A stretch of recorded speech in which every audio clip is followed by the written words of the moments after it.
ख़वातीन व हज़रात, हम सब तक जब किसी के मसले की खबर पहुंचती है तो हम सब फौरी तौर पे समझते हैं कि ये मसला मेरा तो नहीं है, इससे मेरा क्या लेना देना, इससे मेरा क्या ताल्लुक। याद रखिए, अगर आपको भी दूसरों के मसले सुनकर ये लगता है कि ये मसला मेरा नहीं है तो दोबारा सोच लीजिए, पड़ोस में लगी आग हमारे घर तक भी पहुंच सकती है।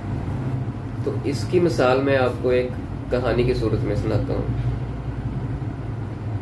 एक चूहा था, उसने एक किसान के घर में बिल बनाया हुआ था। एक दिन किसान और उसकी बीवी जब बाजार से वापस लौटते हैं तो चूहा क्या देखता है कि उनके हाथ में एक थैला है, और जब वो थैले में से सामान बाहर निकालते हैं तो चूहा देखता है कि उसमें एक चूहादानी होती है। तो चूहे के लिए खतरे की घंटी बज उठती है।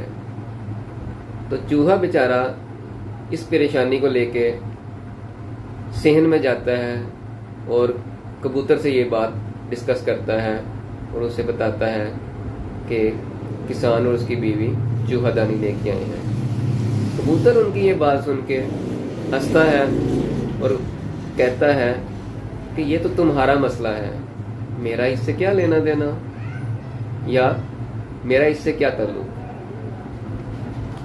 चूहा बेचारा वहाँ से वापस आ जाता है और उसके बाद ये बात मुर्गे के पास लेके जाता है। मुर्गा जब ये बात सुनता है तो सेम वो भी यही जवाब देता है कि भाई ये तो तुम्हारा मसला है, मेरा इससे क्या ताल्लुक, या मुझे इससे क्या खतरा है।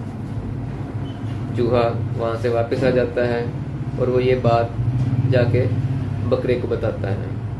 बकरा जब ये बात सुनता है तो सेम वो भी यही जवाब देता है कि भाई मुझे चूहादानी से क्या खतरा, खतरा होगा तो तुम्हें होगा उससे, तो मैं क्या कर सकता हूँ, तो तुम अपना मसला खुद सुलझाओ, मुझे इससे कोई खतरा नहीं है। चूहा बेचारा वापस आ जाता है। रात होती है।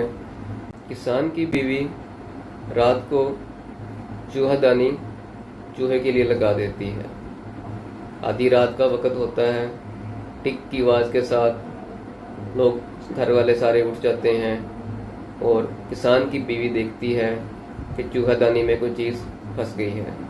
तो वो ये समझती है कि चूहा चूहेदानी में फंस गया है।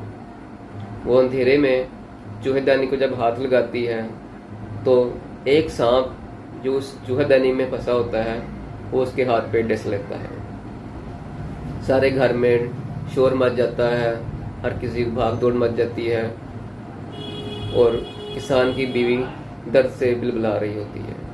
किसान उसी टाइम उसको लेके मोहल्ले के किसी डॉक्टर के पास जाता है और डॉक्टर उसको फौरन ये मशवरा देता है कि अपनी बीवी को कबूतर का शोरबा पिलाओ। किसान घर आता है और कबूतर का शोरबा अपनी बीवी को बना के देता है। 2-3 दिन गुजरते हैं। किसान की बीवी इस मर्ज की वजह से फौत हो जाती है। मेहमान वगैरह, फैमिली रिलेटिव्स वगैरह इर्द गिर्द के उनके घर में जमा हो जाते हैं। उनको दफनाने के बाद घर में उनको कुछ देने के लिए, मेहमानों के खाने के लिए कुछ नहीं होता, तो किसान मुर्गे को ज़िबा करता है और उनकी खातिर तवाज़ा करता है। 7-8 दिन बाद वो बीवी का ख़त्म दिलाना होता है, तो काफ़ी ज़्यादा मेहमान आए होते हैं। तो उसके बाद बारी आ जाती है बकरे की। तो किसान बकरे को ज़िबा करता है और उससे अपने तमाम जो मेहमान आए होते हैं उनकी खातिर तवाज़ा करता है। इसी दौरान चूहा कहीं का कहीं बहुत दूर निकल जाता है। सो दोस्तों, किसी भी मुआशरे में, तबके में अफराद आपस में जुड़े होते हैं। रहते तो बज़ाहिर वो अपने अपने घरों में हैं, मगर आपस में उनकी पाविस्तगी होती है, तल्लुक होता है। लिहाजा ये सोच ये मसला मेरा तो नहीं है अफराद को मिल्लत से जुदा करती है। तो शायद इसी मौके पे एक शायर ने बहुत ही खूबसूरत शेर कहा है,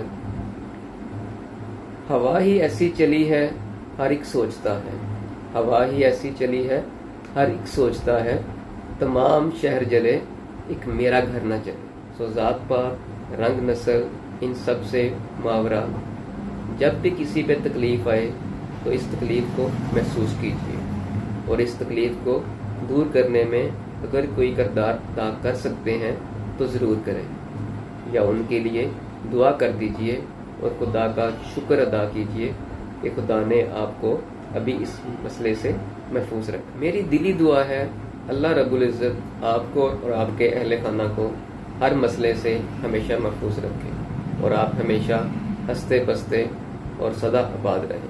اللہ حامد ناصر۔